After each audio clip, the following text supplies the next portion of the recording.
What's going on, everybody? It's your boy Lonnie Z. This is FaZe Fantasy Live's 2025 Draft Show. We're talking major trades, key injuries, player suspensions, and those sleepers that just might win you your league. Let's get it. Circulate the ball down the field, boys. That Matt Rule just does not have a clue on how to run it off. Luke Getsky should be fired. He should be fired today. I'll stand by you. Micah, bro, you got smoke. Welcome to FaZe Fantasy Live with your host, Lonnie Z. What is going on, everybody? It is so good to be back. The 2025 NFL season is right around the corner. We have so much to get into, so much to talk about. We want to get you ready for your draft. Let's get right into it. Up first today, we're going to be talking about the Commanders and the Niners made a trade. Yes, they did. They made a trade. The San Francisco 49ers sent a 6th-round pick for 2026. What they got in return was Brian Robinson Jr. and $3.4 million of his salary is going to be paid by the Commanders. So the Niners got a pretty good deal there.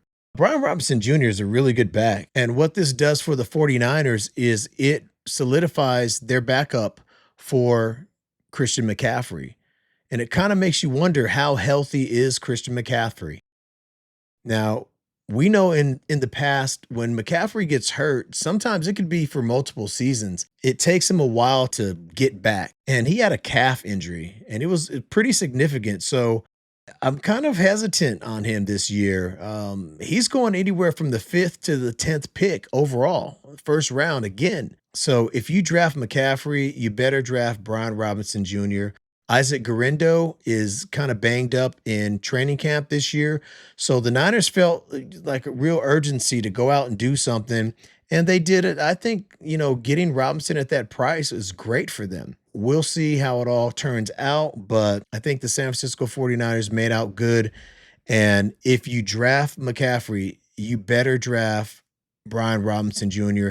He's not going to be cheap, though. He's probably going to be going in about the 8th round, I'm thinking, because everyone is a little leery about McCaffrey. So we're going to have to see. I wouldn't be surprised if McCaffrey was there at the number 10 spot in some drafts, or maybe the turn into the 2nd round, because there's a lot of good players out there in the top of the draft that some people may want to jump up and get. Like me, for instance, I have my eye on Chase Brown. Now I may go out and take him. I have the 6th pick in one of my drafts.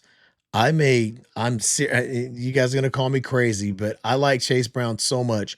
I may seriously consider just taking him at 6. Now, if he's there in the 2nd round on the way back, I'm for sure taking him, but I hate to miss out on him this year, but we'll have to see. That's just my own little thing. I'm not advising you guys to do anything like that. But, sometimes you have to take a chance and go out and grab a guy that you really want. What does this mean for the Commanders' backfield? Well, the Commanders' backfield, with Brian Robinson gone, Austin Eckler instantly moves up. He moves up in ADP. He moves up the draft boards. He becomes RB1 again. And now he fits perfectly in Cliff Kingsbury's system. He catches the ball out of the backfield, and that's what Kingsbury likes to do. He likes to get the ball around. And so it's a win-win for Eckler. Now, Eckler's a little older. He's not as good as he once was, but he's still very, very viable. And in that scheme, he can do very well for you. He did okay when he played last year, just in his secondary role, in his 3rd down back role. He did great. So he moves right back into the RB1. And all reports out of camp are saying that Ja'Cory Krosky-Merritt is the number 2. The rookie from Washington, they're saying he's the number 2. He's more of a scat back. He catches the ball out of the backfield, kind of fits in Kingsbury's scheme a little bit better than Rodriguez does, who is slated for the number 3 back. And in this last preseason game, he took the first team reps. And I think that McNichols is probably going to be out, or they may keep him as the 4th running back. Keep your eye on Ja'Cory Krosky Merritt. Now that's a mouthful right there, just saying that name. But he's supposed to be the guy right behind Austin Eckler. If you really want Christian McCaffrey, you're going to have to take Brian Robinson Jr.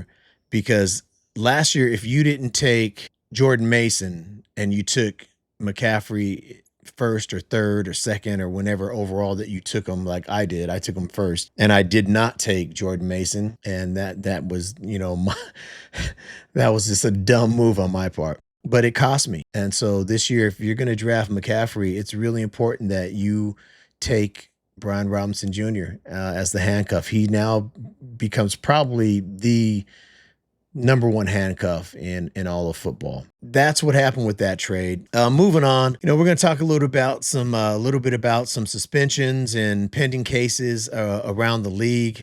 First up is Jordan Addison, the wide receiver for the Minnesota Vikings. He is suspended for a DUI that he received last offseason. And he's going to be suspended for 3 games. The first 3 games of the season, he's out. So what does that mean? That means that Justin Jefferson is an absolute focal point for the Vikings offense. Not that he isn't already, but now even more so with Addison being gone. And TJ Hawkinson also, it just elevates his value. Even in this draft, it may get people wanting to get him a little sooner than the 5th round. I would not reach for him before the 5th round or 6th or 7th, depending on where you get your tight ends and what your strategy is. If you're a premium tight end guy, then you're probably looking at Trey McBride or Brock Bowers within the first 2 to 4 rounds, because they ain't going to probably won't be there in the 4th round, either one of them. McBride, you could easily justify taking him in the 2nd round, but you probably won't. Probably wait till the 3rd and hopefully he's there. And that's where if you're going to sneak up and grab a premium tight end. Other than that, the other tight ends are starting to go 5th, 6th, 7th, 8th, like that. So it's going to elevate Hawkinson and Aaron Jones catching the ball in the backfield. First 3 games, Addison is suspended. Up next is Rashee Rice of the Kansas City Chiefs. Now, this one's a little different. The rumors had come out that they wanted an 8-game suspension originally for what he did, because he was involved in a car accident, high-speed car accident, street racing, that type of thing that injured some people. The NFL really wants to come down hard on him, but he's appealed his suspension, and what's happened is his hearing is on September 30th. Now, September 30th, there's already going to be 4 games played by September 30th. And rumor has it that the NFL wanted to wait on his suspension because they wanted to. The NFL's they're no dummies. They're no dummies. They know that the Chiefs play the Chargers, Eagles, Giants, and Ravens the first 4 games of the season, and they want the Chiefs to have their full complement of players in those games. And so they pushed his hearing back to September 30th. So that means he's going to be here for at least the first 3, probably the first 4 games.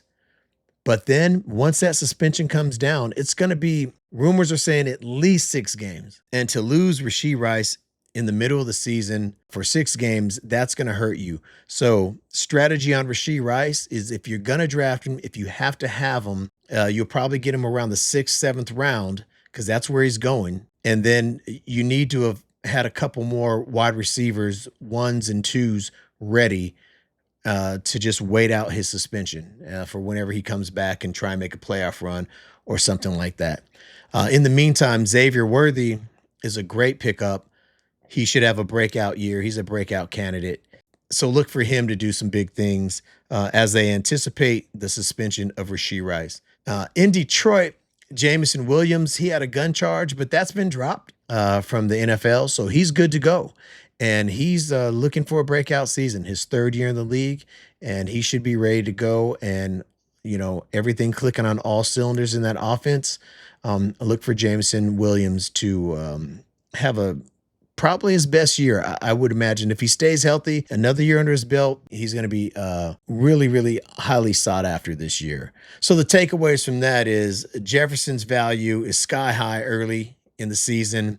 The Kansas City wide receivers rotation hinges on Rashee Rice's status. And then, Williams is ready to go. So you don't have anything to worry about with that. All right, quick break, everybody. I've got something really, really special for you. I've put together the 2025 FaZe Fantasy Draft Report. Now, it's got everything you need: trades, injuries, suspensions, coaching changes, draft targets, where to grab your guys, and much, much more. And here's the best part of it all. It's absolutely free. All you have to do is follow the link in the description, click it, download it, and it's yours. Go get it and dominate your draft. All right. Let's talk about some injuries here. Every year, injuries can make or break a fantasy team. Those guys that are really keen on the waiver wire, that are up to date on their waiver wire, they really can take an injury from another team and make it into their gold, make it into their advantage by just knowing the right players to pick up when someone else gets injured. So there's quite a few injuries coming into the season and question marks. So let's see it started with the Minnesota Vikings. Justin Jefferson, he has a slight hamstring pull. They didn't play him this preseason. He doesn't need to play. They said he's going to be good to go week 1. So there's really no issue there if you were wondering about that. Out of the Ravens camp, Mark Andrews, though, he's recovering from ankle surgery. And so he's someone to watch because Isaiah Likely's not going to be ready for the beginning of the season. And Andrews probably is not going to be 100%. So if you're targeting Mark Andrews, keep an eye over this next week and a half as to his status, because it could determine where you're going to get him. If he's banged up, he's going to fall and slide. And that could be, not that bad of a thing. A lot of times we hear, oh, they're hurt, they're not going to be available, or they will be available and they'll be limited. My theory is, in football, if they put you out there, you're going to be 100%, you're going. So we'll see how Andrews does. We'll keep that monitored. You keep that monitored too. The one that's really, really kind of, worrisome a little bit to me is Devin Achane of the Miami Dolphins. Now, I'm really high on Devin Achane. He is right now, he's going anywhere from 5th to 10th in the first round. And he's just a dynamic back. When Tua Tagovailoa is healthy, Devin Achane thrives. When he's not, he doesn't. Devin Achane, he has a calf issue. He has a slight calf strain. And I'm just saying, last year, that's what they said about Christian McCaffrey. Oh, it wasn't nothing. It's just a slight strain.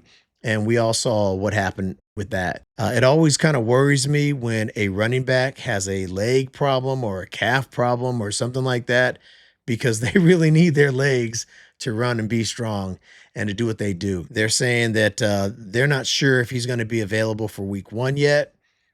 In the interim, Jalen Wright, he also has a minor hamstring tweak, but they're thinking he's probably going to be good to go week 1. Jalen Wright he was already a sleeper of mine, and he is a huge handcuff. Like I said, Brian Robinson probably moved up the chain to number 1 handcuff in football, but Jalen Wright is right there next to him, right backing up Devin Achane. Jalen Wright's dynamic, and if he gets the opportunity, he's going to do good.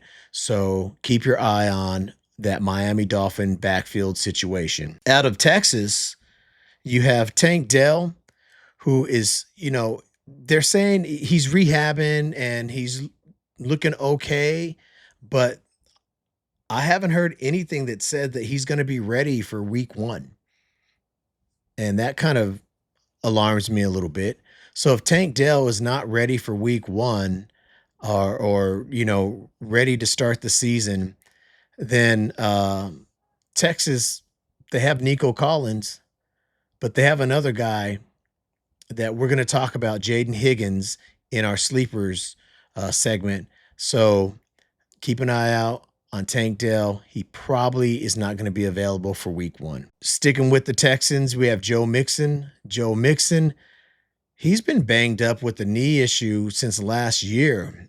And I don't know if it's getting better or not, or if they're just trying to really rest him. He may need some time to get acclimated again. They brought Mixon in to be a veteran presence there. And last year when he was healthy, he was fantasy gold. But I don't know if that's going to be the case again. I don't know if he's going to be ready for week 1. No one's saying anything for sure about that. And then you have Nick Chubb just waiting in the wings. Nick Chubb found his way back to the NFL last year after that devastating knee injury he suffered in the Pittsburgh game 2 seasons ago. And then last year, towards the second half of the year, he was able to get in some games and he looked okay, but not like himself. I think that Nick Chubb, by all accounts, they're saying he looks great. The Texans out of the Texans camp, they're saying he looks great. So I think Nick Chubb is just waiting in the wings for his opportunity. And if he gets an opportunity, that would raise his fantasy stock. But I don't think people are really on Chubb that much. You probably can get Nick Chubb 10th round and beyond. I've seen him in a lot of drafts and mock drafts, still there in the 11th round. That's something to keep your eye on. Nick Chubb, Joe Mixon, that whole thing. And then Travis Hunter for the Jaguars. He suffered an upper body injury. That's what they call it. It's like it's hockey, upper body, lower body. It's an upper body injury in practice, but he's expected to be okay. Supposedly it's just a minor thing, and he's expected to be okay and good to go for the 2025 opening game. Now let's go check out the Buccaneers and what's going on with them in their wide receiver room. Chris Godwin was activated off the PUP list. But see, when you're activated off the pup list, that doesn't mean that you're ready to play. That just means that you can start practice anytime within a 21-day window. They're thinking he's going to start practicing by week 2, and he most likely won't return to action until around week 5. So he's out at least the first 4, maybe 5 games of the season. And his backup, Jalen McMillan, second-year player, was, slated to just slide right in there, but he suffered a severe neck sprain, and he's probably going to be out to at least week 9. So that just opens the door for Emeka Egbuka. Emeka Egbuka led Ohio State in receiving yards, and he is their all-time receiving yards leader. Now that's really saying something when you have guys like Garrett Wilson, Jackson Smith-Njigba, even Jameson Williams played a season in Ohio State before he transferred to Alabama. So they got some rich wide receiver stock at Ohio State this recently. And this guy is their all-time receiving yards leader. What that does is it opens the door for him right next to Mike Evans to be the number 2. He starts the season at number 2. This guy's a steal. If you can get him late, if people aren't on him, I think people are starting to get on him though. Probably the 6th round, 7th round, he's going to go. Egbuka, he's the guy. And then it leaves like Trey Palmer, Sterling Shepard. Those guys, I don't even know if they're worth filling on your bench, but Emeka Egbuka, it's kind of a tough name to say, but this guy is really poised in the position that he's in right now. He really has a great opportunity with Baker Mayfield. You got those backs out of the backfield with Bucky Irving and White, Cade Otton, the tight end. He's set up. He's set up to have a successful year. So there goes your injury report. We're going to keep monitoring all these things. Look to the channel for any updates, or YouTube or TikTok. We'll be posting videos about these things as we hear them. Now, in our final segment tonight, we're going to talk about some sleepers. And I really, really enjoy talking about sleepers because these are the guys that, seriously, they can win you your league. If you pick the right sleepers, they can win the league for you. And one good sleeper, man, that no one was on and you didn't expect, and he's a fantasy gold, then that changes the whole complexion of your team. First of all, we already kind of hit on him a little bit. Ja'Cory Crosby Merritt. Now, I had him as a sleeper before the trade.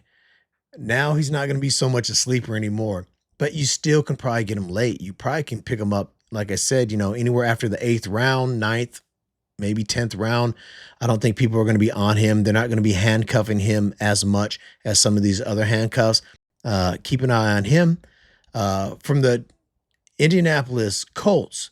Now, this is kind of crazy that this guy's even considered a sleeper, but Josh Downs, man, Josh Downs is really, really a good wide receiver. And he's quickly, in my book, surpassing Michael Pittman. I don't know what happened to Michael Pittman, but Josh Downs just seems like the more efficient receiver there, no matter if it's Daniel Jones or Anthony Richardson throwing him the ball. Josh Downs is a playmaker. He's consistent and he's efficient. He's emerging as Indy's #1 wide receiver, and I think he's just way undervalued. He's going late in drafts, 9th, 10th round, which to me is crazy. So get Josh Downs. Even if you had to move up a round to get him, I'd take Josh Downs anytime.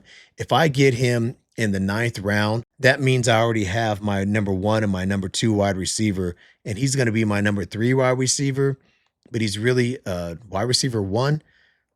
That's crazy. That's crazy. On his team, he's a wide receiver 1. That's crazy. Out of Dallas, Jake Ferguson.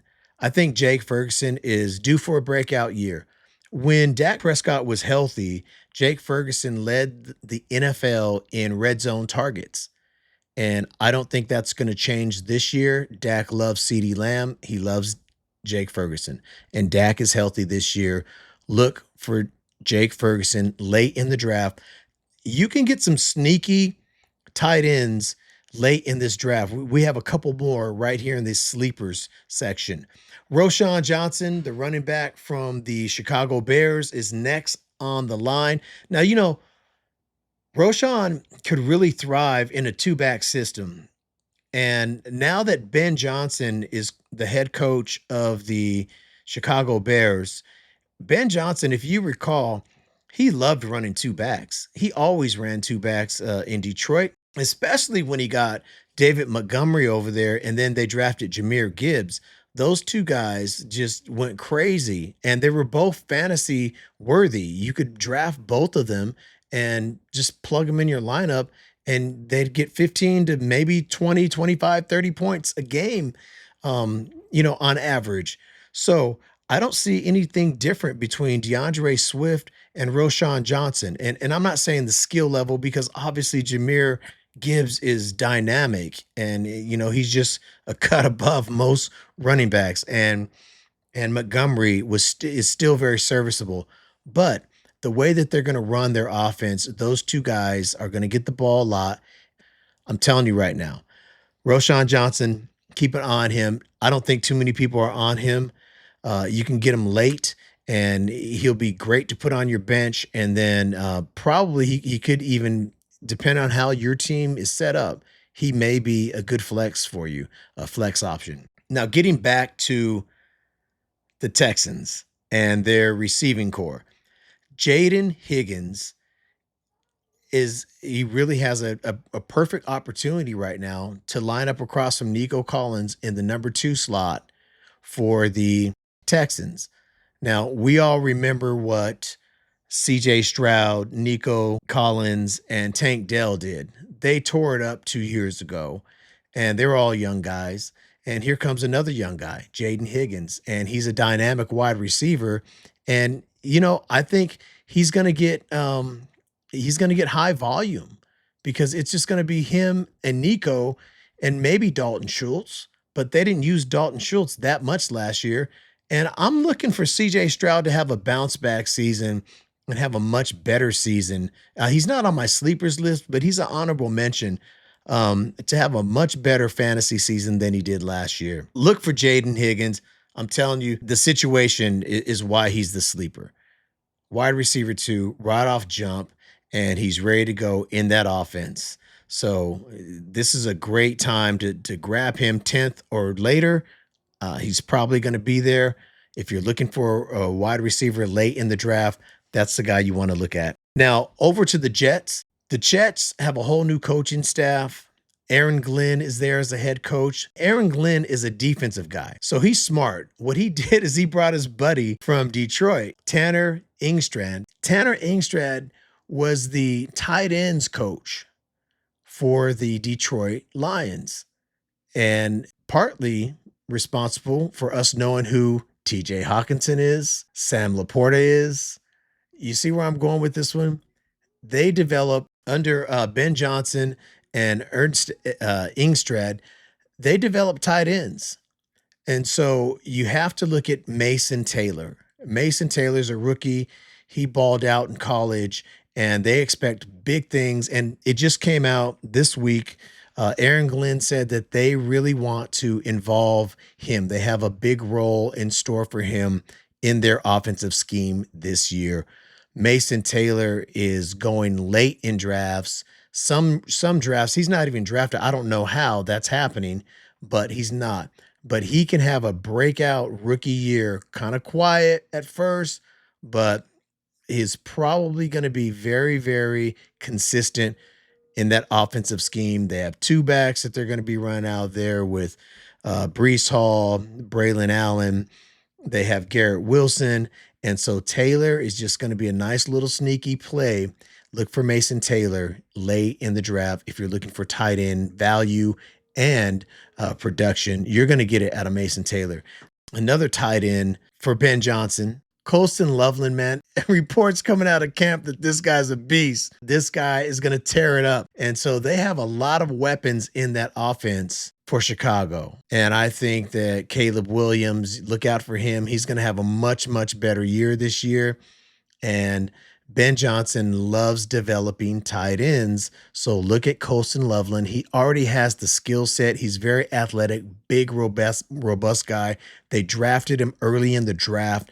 And so look for Colston Loveland late. He's probably going a round or two earlier than Mason Taylor, but either one of those guys, keep them on your radar. If your strategy is to go out and get tight ends a little later, there's a couple guys that you can target right there that's going to help you. And trust me, they're going to both be productive this season. So there it is. There you have it.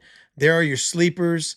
There's your injuries. There's your trades. There's everything you need to know about what's going on as of right now in fantasy football, getting you ready for your draft. I hope you enjoyed it. I hope you got something out of it. And good luck with everything. Don't forget, follow the link, download that draft report. It's absolutely free. It's just my way of saying thanks. You guys are awesome for listening to this podcast, for watching the YouTube videos. Download the link, get the draft report, and hopefully it helps you dominate your league, dominate your draft. Good luck with everything. Have a great season, and we'll catch you on the next one.